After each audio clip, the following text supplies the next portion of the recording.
আজ আপনাদের দেখাবো একটা রামেন রান্না। এটা হচ্ছিল পিঙ্ক কালারের রামেন।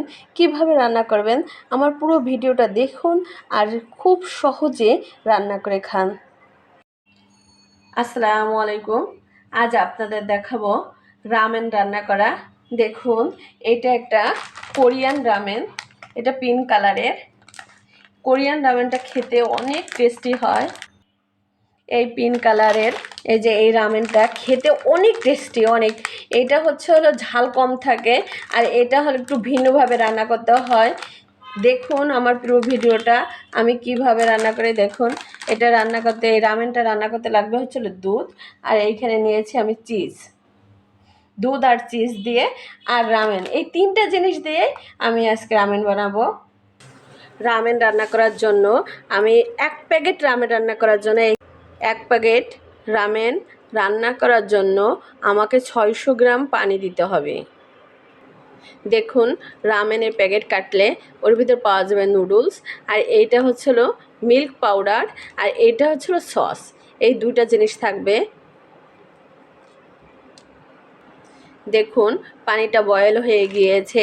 এই যে রামেনটা দেখুন, এই যে আমি পানির ভিতরে দিয়ে দেবো।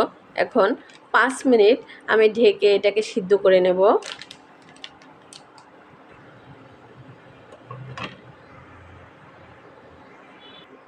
দেখুন, আমি 5 মিনিট রামেনটা সিদ্ধ করে নিয়েছি। দিয়ে দেব, দেখুন এই যে সস, সব সসটা দিয়ে দিতে হবে।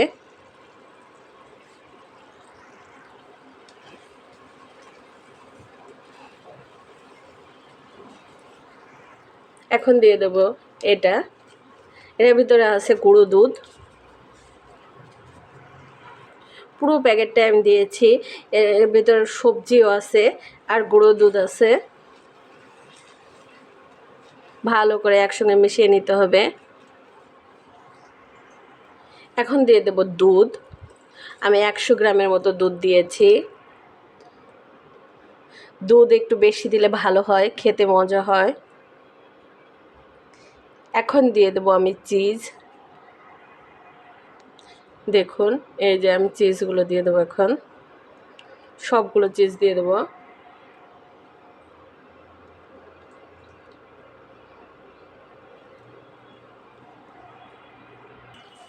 দেখুন, চিজ দিয়ে আমি 1 মিনিটের মতো নাড়াচাড়া দিয়ে নামিয়ে ফেলবো। দেখুন, এই যে আমার রামেনটা রান্না করা হয়ে গিয়েছে। বন্ধ করো। জুসি এবং রসালো একটা রামেন আপনারা এইভাবে খুব সহজেই রান্না করে খান। দেখুন, আমার রামেনটা রান্না করা হয়ে গিয়েছে। দেখুন, এই যে কত সুন্দর হয়েছে, একদম জুসি এবং রসালো। আপনারা এভাবে রান্না করে একদিন খেয়ে দেখুন যে কতটা টেস্টি।